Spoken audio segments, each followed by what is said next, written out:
Thank you for watching, liking, commenting, sharing, and subscribing right now. So many times I'm asked, how much does Apple pay you? To which I respond, nothing, because they kicked me out of their affiliate program. I make zero anytime I talk about an Apple product. Nothing. I can't. They won't let me. Apple doesn't like me. That's how I respond. Or, how much does Google pay you? Well, as much as Apple does. Google doesn't necessarily pay me directly to talk about Google Chrome. How much does Microsoft pay you? Well, for talking about the Xbox 360, nothing. How much does Sony pay you for talking about their Google TV? Nothing. Just because I talk about a company and brand doesn't mean that I'm getting paid for it. There are a lot of companies out there, and every one of these companies is doing something theoretically good. And so many people are inclined to say, if you like Apple, then you hate Microsoft. Or if you love Microsoft, then you hate Apple. I don't know what world you're living in, but you're crazy, dude, because it's okay to like and dislike things that any one company does. There are things that Microsoft does that I like and things that they do that I dislike.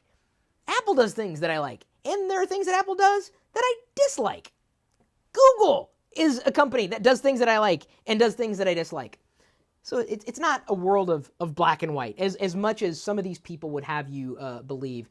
My favorite is someone accusing me of being an Apple fanboy for having purchased a Amazon Kindle Fire. What? Huh? It's not from Apple. How can you call me an Apple fanboy for buying somebody else's product? What? Talk about a leap in logic. So, we've written an article and, played both sides of the fence. And we did that, I think, as well we should, on 10 failures from both Apple and Microsoft. I know you're saying to yourself, but Microsoft is perfect. Or maybe you're saying to yourself, but Apple is perfect. You can't like one and not the other. It's crazy. My head's going to explode. I can't like both. I can't like both. I can't like both. Chill the freak out. No company is perfect. They do things that are great, and they do things that are not as great. So I'm going to detail with you some of those things that Apple and Microsoft have done that haven't been all that great. Honestly, not joking about this. We've detailed it even further. This is really... The fanboys are going to show up in full force, guaranteed. Oh, you're such a fanboy. But Apple and Microsoft here, what did you not understand about the article that we wrote? Both sides of the story. So let's talk about Apple first. I know you're inclined to believe Apple can't fail. Really? Never heard of the Newton? You ever hear of Lisa? Remember that back in the day? Remember when Apple created clones? Catastrophic failures. I mean, monumental. In some cases, almost cost them the company. Apple, hasn't always done well. They really haven't. Even some of their products today, you could say, well, it's not as successful. Well, how do you define success? Some of these products, though, have been outright failures. Okay, there's a few from Apple. We've got a few more in the article. You can agree or disagree. I'm sure you're going to do that anyway. Well, hopefully you agree or disagree. You're not in the middle. Or you can do both. It's okay. You can live in both sides. So what about a failure from Microsoft? And I'm sure you guys are leaving comments on one failure or another. One Microsoft failure that I can remember that I never used was Bob. Microsoft Bob. Huge failure. Huge. Gigantic. I mean, bad. Really bad.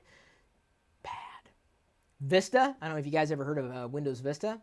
I would say that's a pretty bad thing there. The operating system that was really half-baked, kind of full beta. That was about it. They didn't have enough time to fully bake it before it was unleashed onto the population of the planet. The thing I always say about Vista is, how come everybody takes credit for Windows 7, but nobody ever talks about Vista? Nobody wants to take credit for Vista. Another Microsoft failure, since we listed 3 or so for Apple, would be the Kin. Remember that mobile phone that was out for like a week, if that? I don't even know if they shipped before they said, okay, we're done with the Kin. No more Kin. We're done. Wow. So, just because you like one company does not automatically mean that you don't like another company. That, to say that or to accuse someone of that is being very small-minded. That's actually probably giving you too much credit. That's having no mind whatsoever. Just because someone likes one product doesn't mean they love the company wholeheartedly. Just because they dislike one product doesn't mean that they hate the company wholeheartedly, okay? Can we at least agree on that, other than those of you who have no brain rattling around inside your head, the people that some of us have to deal with in these online discussions? Trying to have a discussion.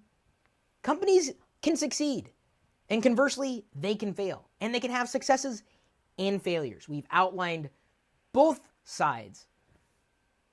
Well, if you consider Apple and Microsoft diametrically opposed, although comparing Apple to Microsoft isn't always that fair. It really isn't. You can compare Apple to something like Dell, and that'd be a more fair comparison.